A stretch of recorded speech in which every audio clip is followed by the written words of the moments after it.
call came in around 6 a.m. I'd just got to the station, a donut in one hand and a Dunkin' Frappuccino in the other, when the phone rang.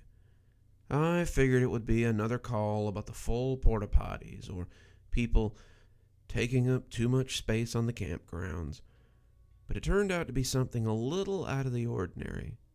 "Hi, we need a ranger down here as soon as possible." "What seems to be the nature of your emergency, ma'am? Got a flat or something?" "No, we captured a Skinwalker." Froze for a minute. A Skinwalker? Like a real Skinwalker? There was no way. This had to be a mistake or something. A, Skinwalkers weren't real, and B, they certainly would be more than capable of defending themselves and not being caught by a bunch of campers, especially the ones we usually got around here. I'm sorry. Can you repeat that?" "We caught a Skinwalker, and we have him in our camp. Can you come and get him?" "I'll be right there. Keep an eye on this Skinwalker you captured, please." I hung up the phone and turned around to find Jacob, the fellow I've talked about previously, standing behind me. He was standing stock still, like he might have just been electrocuted, and I was worried that he might be having a stroke or something. I shook him by the shoulder, trying to bring him around, and he shook his head and looked at me with puppy dog eyes. "Jay, are you okay?" "Yeah, sorry. I must have misheard you. I thought you were talking about Skinwalkers." "Well, I was. There are some campers who claim they've captured a Skinwalker. Can you believe it?" "Impossible," Jacob said. No one captures a Skinwalker. You don't catch Skinwalkers. They catch you." "I guess they would if they were real." "Oh, they're very real. I've seen them and lived to tell about it." I rolled my eyes. "Get real, Jay. How about I come with you and help you settle this?" I agreed, not really wanting to go by myself, and we piled into the Jeep to head to the eastern campgrounds. They didn't really have a name, not one that I could remember, and they were pretty far out there. They were pretty Spartan, too, one of those no-frills campsites, and they usually just attracted hippie types and survivalists, two groups who usually did not get along. Jay seemed to be trying to find a good starting point for his story, and he settled on it as we got rolling. I could already tell it was going to be another one of those stories. One night, I got a call from the Franklin Moore campground, the one by the southern station, because some Boy Scouts had seen something in the woods. They thought it might be a bear or something. It was loud and sounded strange to the scoutmasters, so I packed up my shotgun and headed out in what could have been the very same Jeep we're in right now. It's about a 20-minute drive out to the campsite. By the time I got done, I had more on my hands than a weird bear. I filled out a lot of paperwork that day, and not the ones for an animal sighting. Once the police got involved, I had to fill out the paperwork for bodies found in the park. The campsite was ripped apart, and the campers were likewise in pieces. It was rough, no two pieces within arm's length of each other, and the tents. He shuddered as he thought about it. The tents looked like they'd been through a meat grinder. Those poor kids. We only found 6 of them in the end. The other 6 are, to this day, unaccounted for. We didn't even find bones, kid. It was like they had vanished. So there I am, calling it in on the radio, when I hear this noise in the woods. Sounds like a bear or a bison or something, but as I looked up, I caught a smell on the wind. It smelled like a slurry pit, like copper and wet, and as I scanned the woods, I caught sight of a pair of red eyes looking back at me. They were like lanterns, bright and flickering. They were about 9 feet up in a tree. I dropped the radio and started backing up, the shotgun shaking in my hand as I raised it. I didn't know what my shotgun would do to this thing, but it was the only thing I had available. As it came stumbling out of the woods, I realized I couldn't see it. It was early afternoon, but the shadows beneath the tree were thick as midnight. It came lumbering out, its eyes looking down at me as if it judged whether I was tasty or not, and I pointed up and pulled the trigger as it threatened to just stomp me flat.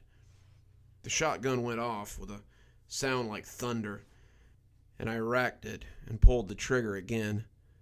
I peeked from between my eyelids and saw that the creature was frozen there, a small hole in one bony cheek. His face was huge, a bone-white face with horns protruding from the top.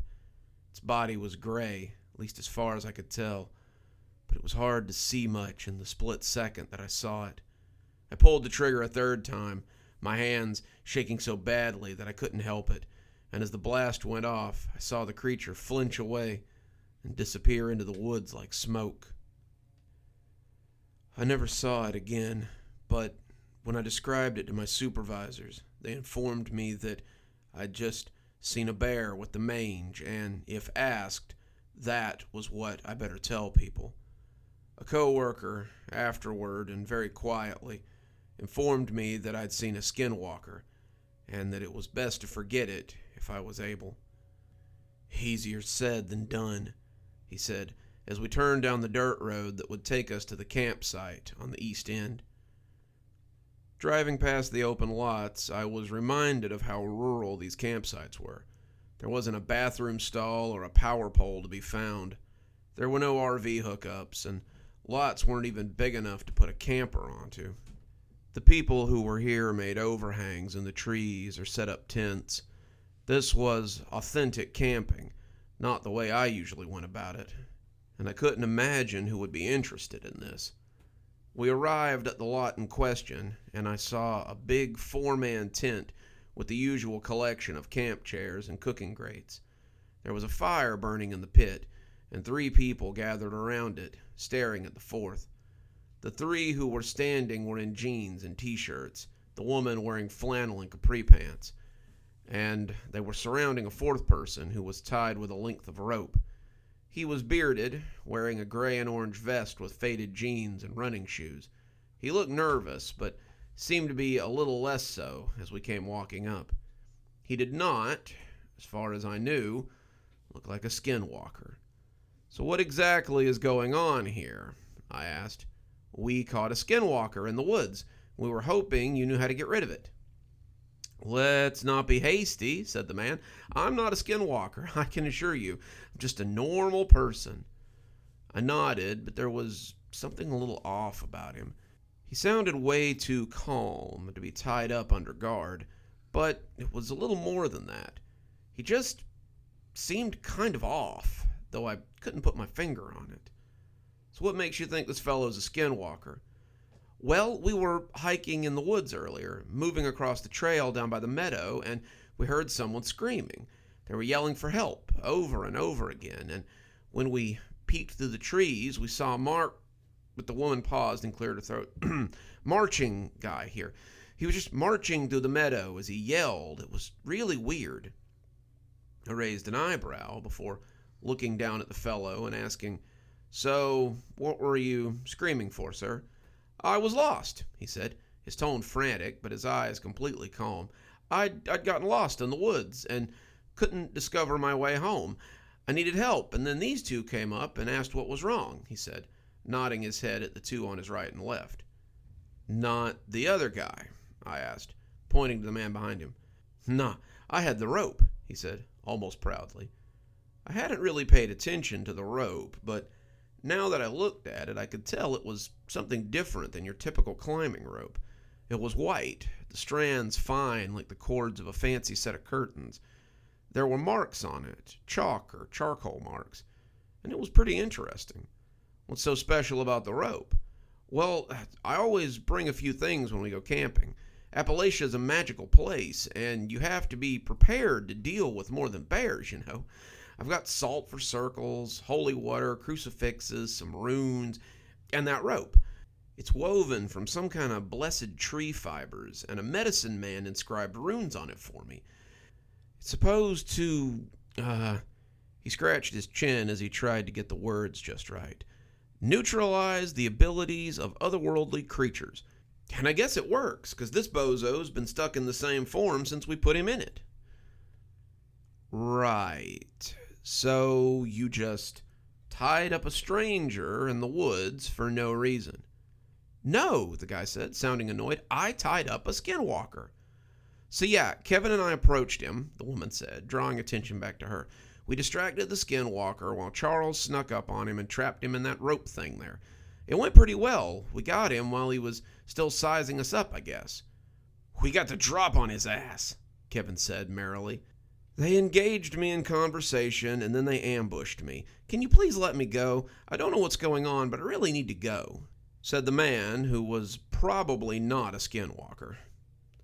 No, the woman said. He can't go.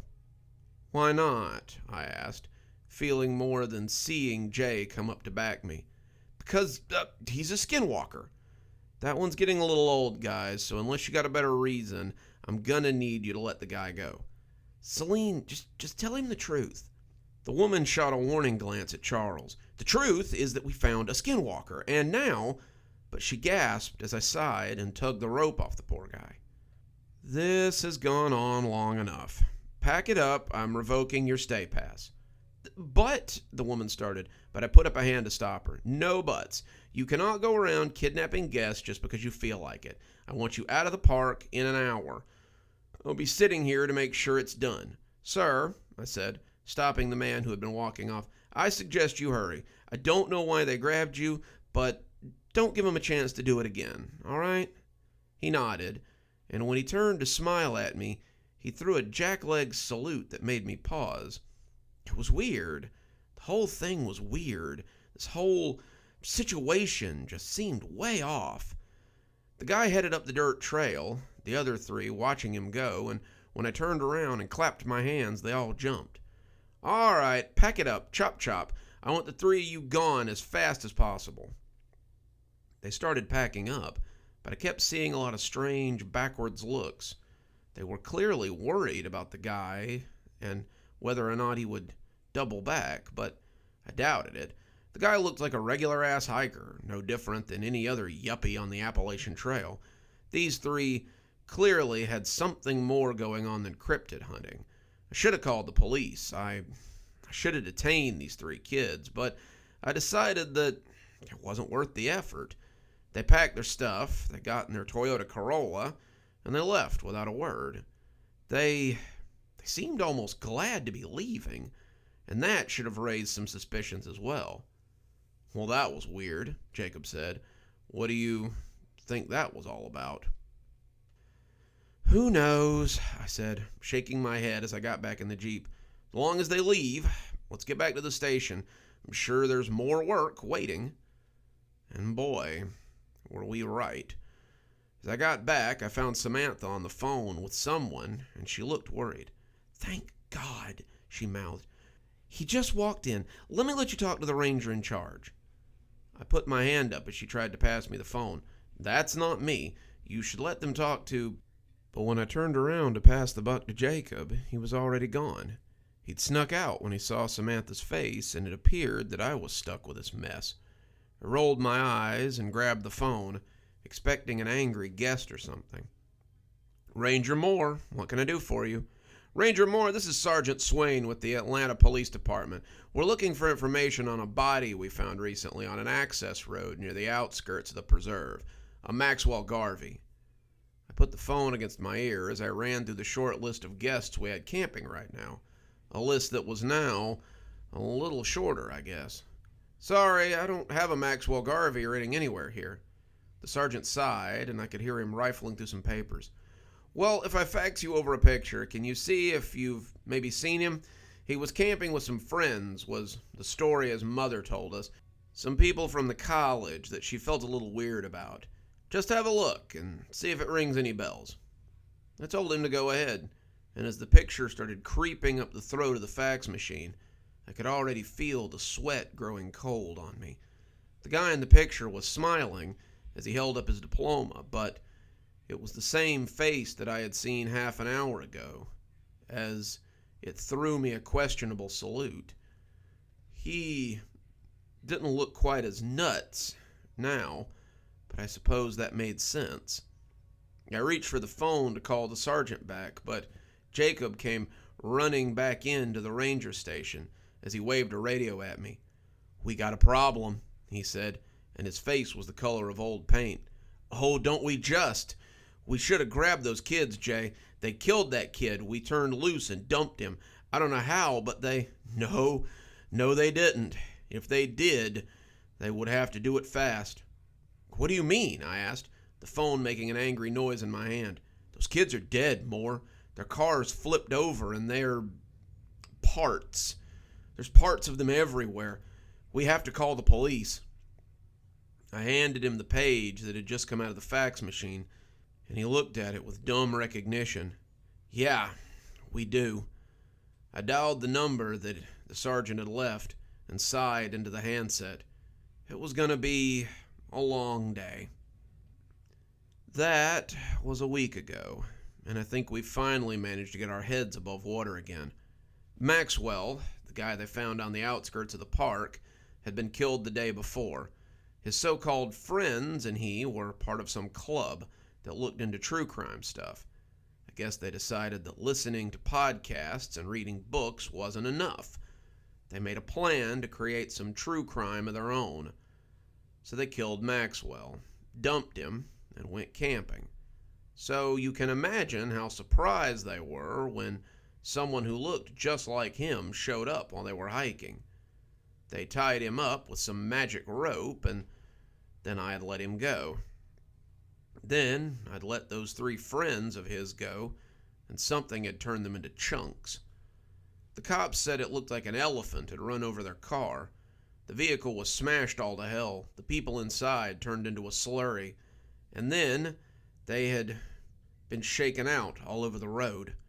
One of the officers said that it reminded him of chumming for a shark. They had identified them by their dental records, of the teeth they could find anyway, and we had been swarmed by cops and federal agents all week. Jacob and I had filled out a mountain of paperwork. Nobody said being a ranger was fun, but God, this is definitely one for the books.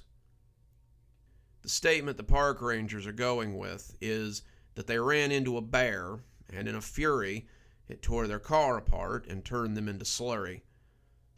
A bear. Really, a bear. Jacob said it's always a bear, or wolves or something, when these kinds of things happen. He said that no one in the Park Service would actually admit that there's weird stuff out there. It would be the best way to get fired. Career suicide, in its simplest form. So if you're camping out in the Appalachian forests, be mindful, and for God's sake, don't let some dumb nobody remove your magic rope from a potential skinwalker.